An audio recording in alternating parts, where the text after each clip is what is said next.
លោកត្រាំចង់ស្វែងរកកិច្ចព្រមព្រៀងសន្តិភាពរវាងកម្ពុជានិងថៃនៅអាស៊ានបាទសូមជម្រាបសួរដល់ពុកម៉ែបងប្អូនទាំងក្នុងនិងក្រៅប្រទេសស្វាគមន៍មកកាន់ Channel Content TV News នៅថ្ងៃដែរ Channel Content TV News នឹងលើកយកនៅអត្ថបទថ្មីមួយទៀតពាក់ព័ន្ធទៅនឹងលោកត្រាំ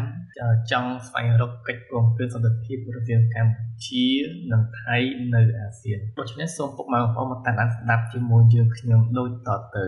បាទអញ្ចឹងពាក់តងទៅនឹងកិច្ចព្រមព្រៀងសន្តិភាពរវាងកម្ពុជានិងថៃ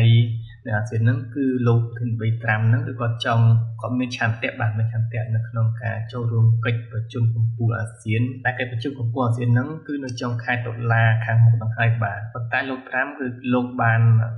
គឺជាអធិបតីនៅក្នុងពិធីចុះកិច្ចព្រមព្រៀងសន្តិភាពរវាងកម្ពុជានិងថៃនេះបើតាមការចុះផ្សាយរបស់សារព័ត៌មាន Political ដែលគេបានស្រង់សម្ដីពីមនុស្សចំនួន3នាក់និងសូមបញ្ចេញឈ្មោះទៀតបាទអ្នកទាំង3នាក់ហ្នឹងក៏អត់បញ្ចេញឈ្មោះទេប៉ុន្តែក៏បានប្រាប់ទៅអ្នកសារព័ត៌មានខាង Political ហ្នឹងបាទអញ្ចឹងគាត់នឹងចូលរួមនៅក្នុងការចុះកិច្ចព្រមព្រៀងបាទរវាងកម្ពុជានិងថៃហ្នឹងបាទហើយនៅក្នុងនោះដែរសេតវិមានបាទបានកំពុងដាក់លក្ខខណ្ឌមួយចំនួនទៅដល់ប្រទេសម៉ាឡេស៊ីបាទដែលជាប្រទេសម៉ាឡេស៊ីគឺជាប្រធានអាស៊ាននៅក្នុងការផ្លាស់ប្ដូរវេនប្រធានអាស៊ានហ្នឹងប៉ុន្តែជុំវិញការចូលរួមរបស់លោកត្រាំហ្នឹងគឺនៅក្នុងកិច្ចប្រជុំកំពូលអាស៊ានថ្ងៃទី26ដល់ថ្ងៃទី28ខែតុលាហ្នឹងដោយតម្រូវឲ្យលោកត្រាំហ្នឹងគឺត្រូវតែធ្វើជាអធិបតីនៅក្នុងការចុះកិច្ចព្រមព្រៀងសន្តិភាពរវាងកម្ពុជានិងថៃអញ្ចឹងកិច្ចប្រជុំអាស៊ានបាទគឺចាប់ផ្ដើមនៅថ្ងៃទី26ដល់ថ្ងៃទី28ខែតុលាខាងមុខហ្នឹងបាទហើយនៅក្នុងកិច្ចប្រជុំនោះដែរលោកត្រាំគាត់នឹងចូលរួមឲ្យធ្វើជាអធិបតីនៅក្នុងពិធីចុះកិច្ច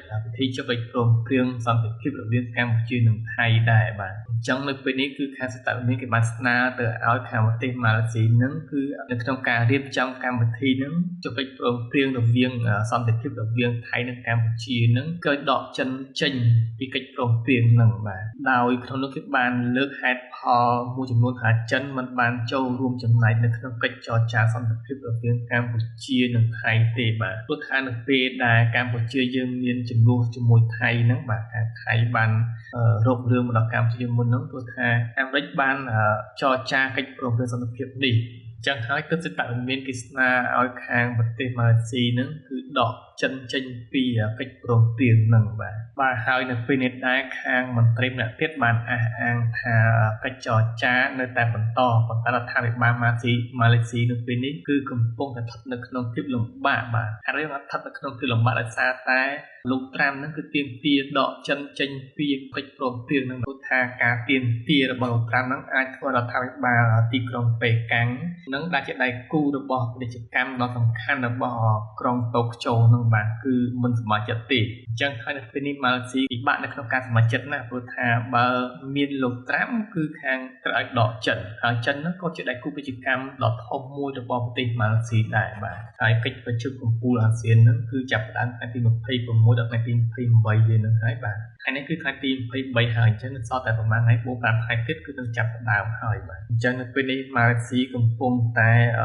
វិលមុខហើយបាទតាក់ទងទៅនឹងការកិច្ចប្រជុំសន្តិភាពរវាងកម្ពុជានិងថៃនឹងបាទសំជាម៉ាឡេស៊ីដកចិនចេញពីកិច្ចព្រមព្រៀងអាចធ្វើឲ្យប្រទេសចិនហ្នឹងគឺខាងប៉េកាំងហ្នឹងអាចនឹងមានការអន់ចិត្តហើយអន់ចិត្តហ្នឹងគឺចិនហ្នឹងគឺជាដៃគូពាណិជ្ជកម្មដ៏ធំមួយរបស់ម៉ាឡេស៊ីទៀតអញ្ចឹងនៅពេលនេះខាងម៉ាឡេស៊ីកំពុងតែតាក់ទើបាទកំពុងតែខ្វល់ខ្វាយនៅក្នុងការរៀបចំកិច្ចប្រជុំនឹងបាទអរគុណឪពុកម៉ែបងប្អូនដែលតាមដានទស្សនាវីដេអូតាំងពីដើមរហូតដល់ចប់សម្រាប់ពេលនេះខ្ញុំបាទសូមអរគុណសូមជម្រាបលាជួបគ្នានៅវីដេអូក្រោយទៀត